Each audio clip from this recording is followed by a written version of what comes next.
Hello everyone, welcome back my channel education Adda 9। और मैं हूं आपके साथ Bhavna Gupta. Cell cycle and cell division part 1 में हमने डिस्कस किया था interphase and M phase. Interphase की स्टेजेस थी G1, S phase and G2 phase, और बताया था कि 95% जो अपना टाइम है वो सबसे ज़्यादा इंटरफेज में ही स्पेंड करती है वो cell, then 5% M phase.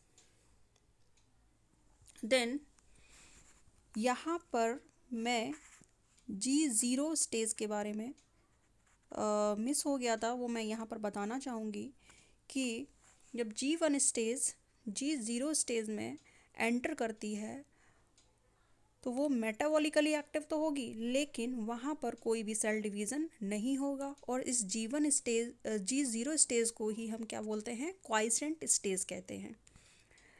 Then हमने पार्ट 1 को एंड किया था मियोसिस फर्स्ट की प्रोफेज फर्स्ट की सब स्टेजेस के साथ, और इसको अब एक्सटेंडेड फॉर्म में हम पार्ट 2 में पढ़ेंगे। चलिए स्टार्ट करते हैं। प्रोफेज फर्स्ट की पहली स्टेज है लैप्टोटीन।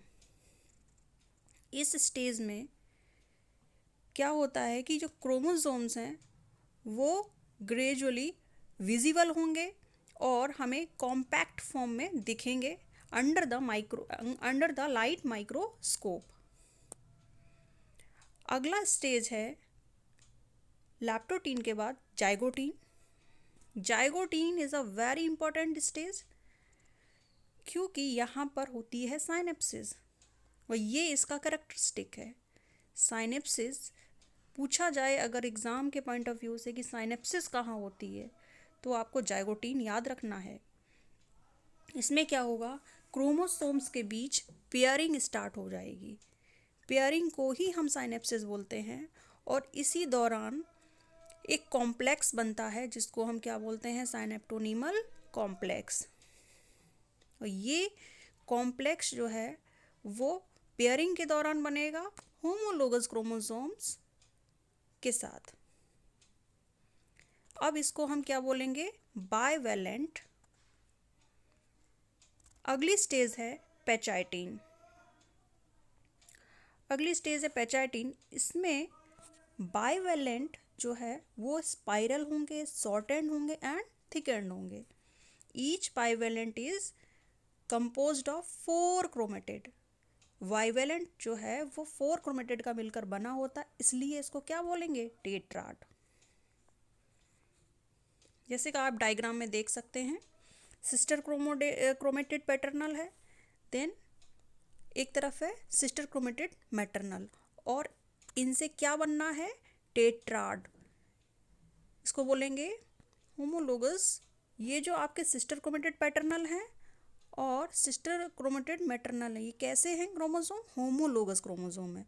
इनसे क्या बन रहे हैं, पैटर्नल, क्योंकि इसमें हाफ कैरेक्टरिस्टिक पैटर्नल आते हैं और हाफ कैरेक्टरिस्टिक मैटरनल आते हैं। आगे चलते हैं। पेचाइटिन में ही क्रॉसिंग ओवर होती है। क्रॉसिंग ओवर होगी नॉन सिस्टर क्रोमेटिड्स के बीच, non sister chromatids of homologous chromosome. Crossing over मतलब जहाँ पर जेनेटिक मटेरियल का एक्सचेंज होगा। देन अब जहाँ पर क्रॉसिंग ओवर होगी तो वहाँ पर as a genetic material exchange हो रहा है, रिकॉम्बिनेशन हो रहा है, और एक एंजाइम मीडिएटेड प्रोसेस है ये। तो इसमें एक एंजाइम यूज़ होता है जिसको हम क्या बोलते हैं, रिकॉम्बिनेज। इसके बाद अगली स्टेज आती है डिप्लोटीन। डिप्लोटीन जैसे आपने पहले पढ़ा था, इससे पहले जो जाइगोटीन स्टेज आई थी उसमें क्या हो रही थी, साइनेप्सिस, वो उसका कैरेक्टरिस्टिक थी। लेकिन डिप्लोटीन का कैरेक्टरिस्टिक क्या है, यहाँ पर क्रोमोसोम्स की क्या होने लगेगी, डी साइनेप्सिस होगी और काइजमेटा फॉर्मेशन होगा।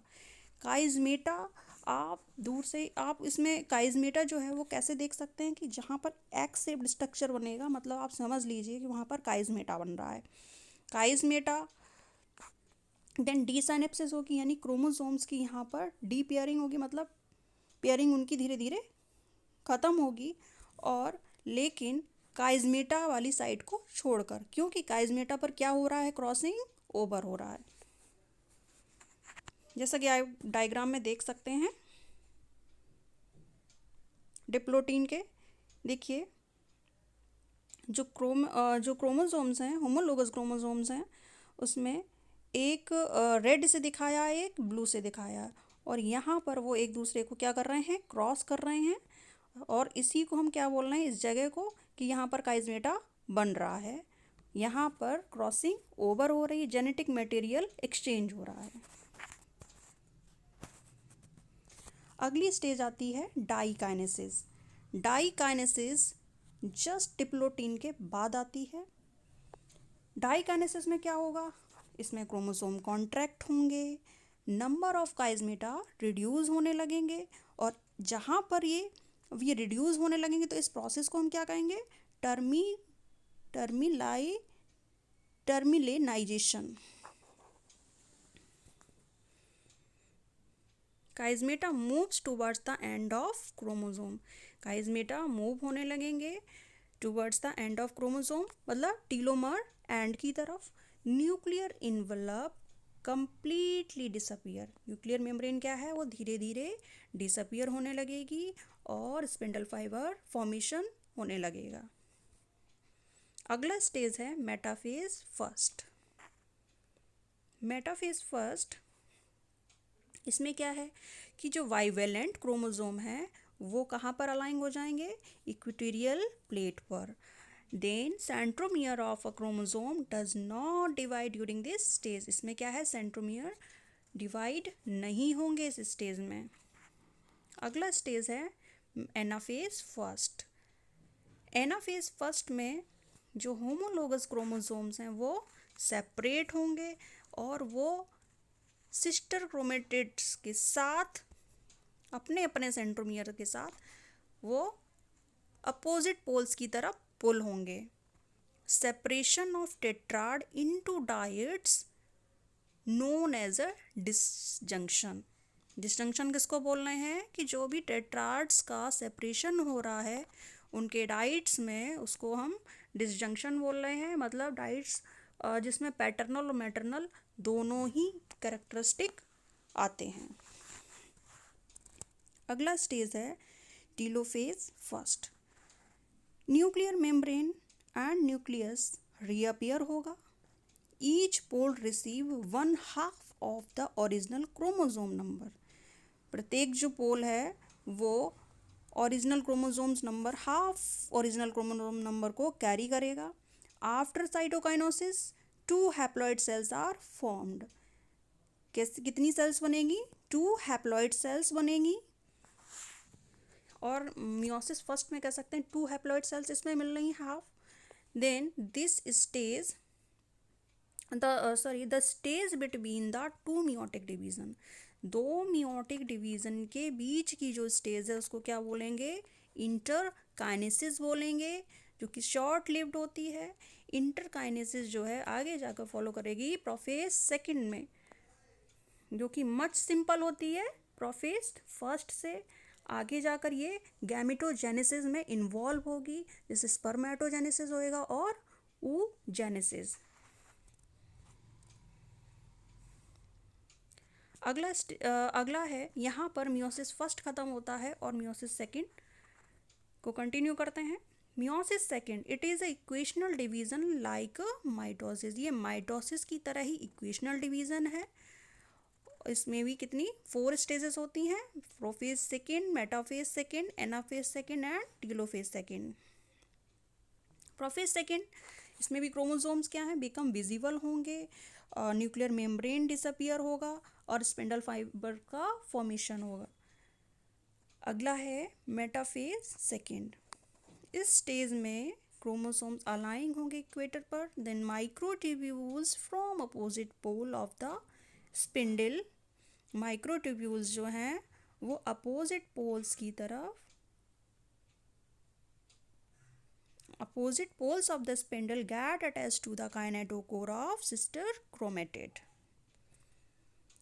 आपको पता है कि माइक्रोट्यूब्यूल्स जो हैं वो स्पिंडल फाइबर फॉर्मेशन में इन्वॉल्व होते हैं, जैसा आपको पहले ही बताया था मैंने पार्ट 1 में।